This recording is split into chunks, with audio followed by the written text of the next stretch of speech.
Assalamualaikum warahmatullahi wabarakatuh. Perkenalkan, nama saya Riza Rizky Amalia. Saya berasal dari kelas HKIB 3. Nomor induk mahasiswa saya 19020160046.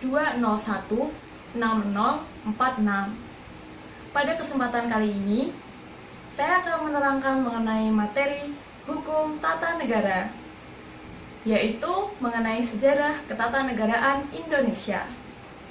Sejarah ketatanegaraan Indonesia terdiri dari 5 periode.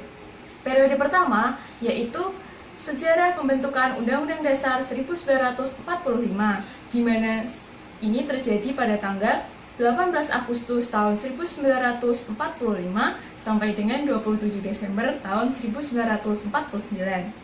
Periode kedua yaitu sejarah mengenai peralihan Undang-Undang Dasar Republik Indonesia Serikat tahun 1949 yang terjadi dari tanggal 27 Desember tahun 1949 sampai dengan 17 Agustus tahun 1950.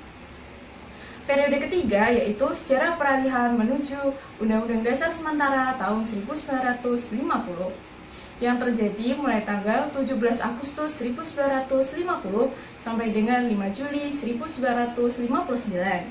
Periode keempat yaitu kembalinya Undang-Undang Dasar 1945 yang terjadi mulai tanggal 5 Juli 1959 sampai dengan tahun 1999.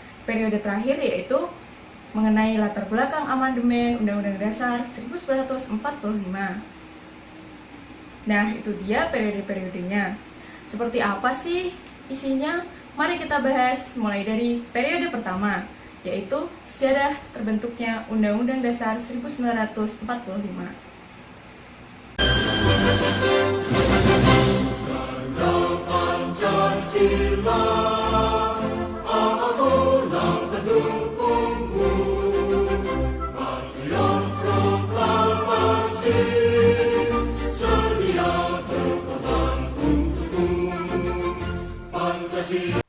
Materi pertama, yaitu mengenai sejarah pembentukan Undang-Undang Dasar 1945. BPUPKI atau Badan Penyelidik Usaha-Usaha Persiapan Kemerdekaan Indonesia bertugas menyusun rancangan Undang-Undang Dasar 1945. Kemudian pada tanggal 22 Juni tahun 1945, BPUPKI membentuk Panitia 9 yang terdiri dari 9 orang yang kemudian merancang Piagam Jakarta yang akan menjadi naskah pembukaan Undang-Undang Dasar 1945. Setelah adanya perubahan pada ayat 1, naskah Piagam Jakarta pun menjadi naskah pembukaan Undang-Undang Dasar 1945 yang disahkan pada tanggal 18 Agustus 1945 oleh PPKI. Pada tanggal 29 Agustus tahun 1945, pengesahan Undang-Undang Dasar 1945 dikukuhkan oleh Komite Nasional Indonesia Pusat atau KNIP. Pada tanggal 10-17 Juli 1945 dan pada 18 Agustus 1945, PPKI mengesahkan Undang-Undang Dasar 1945 sebagai Undang-Undang Dasar Republik Indonesia. Materi selanjutnya yaitu mengenai sejarah peralihan menuju Undang-Undang Dasar Republik Indonesia Serikat tahun 1949.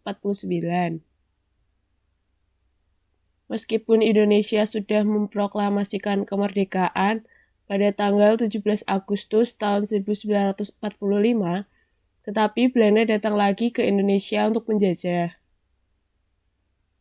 Belanda melakukan agresi militer Belanda II pada tanggal 19 Desember tahun 1948.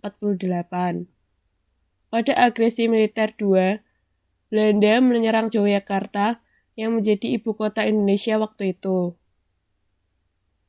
Setelah itu, Negara Kesatuan Republik Indonesia diganti menjadi Negara Federasi Republik Indonesia Serikat.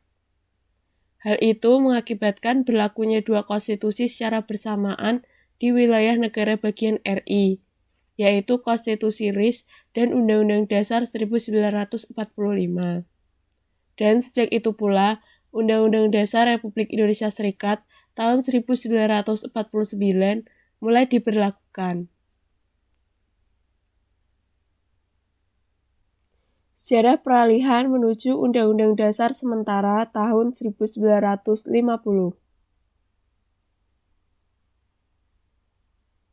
Periode federal dari UUD RIS tahun 1949 merupakan perubahan sementara.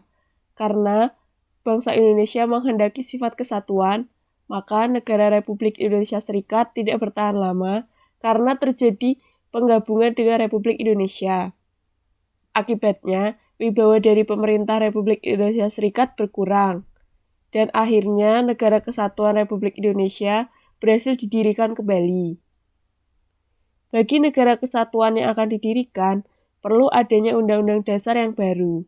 Maka dari itu, dibentuklah suatu panitia bersama yang menyusun suatu rancangan Undang-Undang Dasar yang kemudian disahkan pada tanggal 12 Agustus tahun 1950 oleh Badan Pekerja Komite Nasional Pusat dan oleh DPR dan Senat Republik Indonesia Serikat pada tanggal 14 Agustus tahun 1950. Dan berlakulah Undang-Undang Dasar baru itu pada tanggal 17 Agustus tahun 1950, yaitu Undang-Undang Dasar sementara tahun 1950.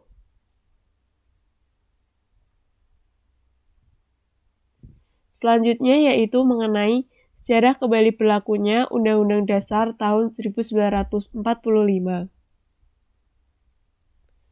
Pada sidang konstituante tahun 1959, banyak kepentingan partai politik, sehingga gagal menghasilkan Undang-Undang Dasar baru. Kemudian, pada tanggal 5 Juli tahun 1959, Presiden Soekarno mengeluarkan dekret Presiden, yang salah satu isinya yaitu memberlakukan kembali Undang-Undang Dasar 1945 sebagai Undang-Undang Dasar, menggantikan Undang-Undang Dasar sementara tahun 1950.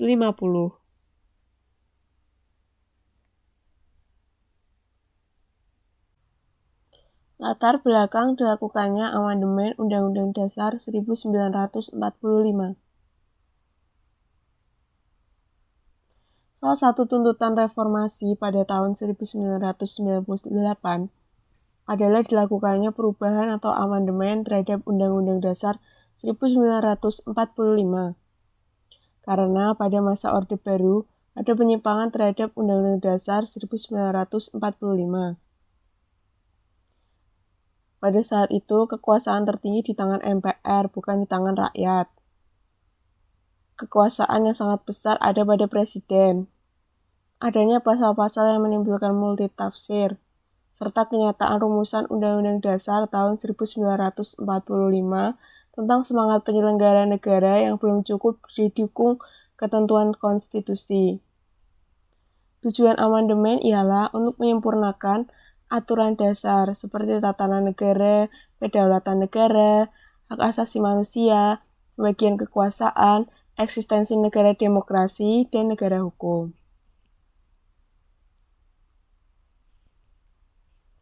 Adapun dalam kurun waktu 1999 sampai dengan tahun 2002, Undang-Undang Dasar 1945 mengalami 1-4 kali amandemen yang ditetapkan oleh Sidang Umum dan Sidang Tahunan MPR. Sidang Umum MPR tahun 1999 pada tanggal 14 sampai 21 Oktober tahun 1999 ialah perubahan pertama Undang-Undang Dasar 1945. Kemudian Sidang Tahunan MPR tahun 2000 pada tanggal 7 sampai 18 Agustus tahun 2000 ialah perubahan kedua Undang-Undang Dasar 1945. Kemudian Sidang Tahunan MPR tahun 2001 pada tanggal 1 sampai 9 November tahun 2001. Mengenai perubahan ketiga Undang-Undang Dasar 1945.